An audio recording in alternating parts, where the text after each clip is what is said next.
శ్రీ అభయాంజనేయ స్వామి ఆశీస్సులతో వీడికి Polathala cross road దగ్గర సీనియర్ పందానికి వచ్చినాము. మా ఈ 2 జతలు కూడా ఫస్ట్ సెకండ్ వచ్చినాయి ఈరోజు. ఫస్ట్ ఎంతనా? 50,000, 40,000 సెకండ్. మీ పేరునా?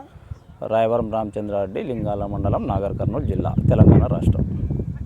మీకు ఎలా అనిపించింది ఇక్కడ కడప వాతావరణం? ఇక్కడ ఇంకా మేము అందుకే ఈ వాతావరణం నచ్చి కూడా ఇక్కడనే ఉన్నాం కూడా 3 సంవత్సరాలే. ఎద్దుల పేరు ఏం పేరు? గబ్బర్ సింగ్ డాన్. గబ్బర్ సింగ్ డాన్ సంవత్సరాలే. గత సంవత్సరాలుగా 10 సంవత్సరాల నుంచి ఈ ఫీల్డ్లోనే ఉన్నాం. ఎద్దులు దీనికి మీరు ఏ విధంగా ఖర్చు పెట్టి ఇది ఎట్లా సాగుతున్నారు? ఇంకా నెలకు మాకు 4 ఎద్దులు ఉన్నాయి, ఇప్పటికి 5 ఎద్దులు ఉన్నాయి. నెలకు 2 లక్షలు ఖర్చు వస్తుంది. ఇది ఖర్చు అనేది మేము ఆ ఖర్చు లెక్కలు ఆలోచన చేయం. అభిమానం, ఎద్దుల మీద అభిమానంతో ఎద్దులను సాక్కుంటాం. మాకు చిన్నప్పటి నుంచి కూడా ఎద్దులు అంటే చాలా ఇష్టమే. అంతే. మాకు రైతు సమరాలు అంటే చాలా ఇష్టం. అంతే, రైతు బిడ్డలం కాబట్టి రైతు సమరాలు అంటే ఇష్టం మాకు.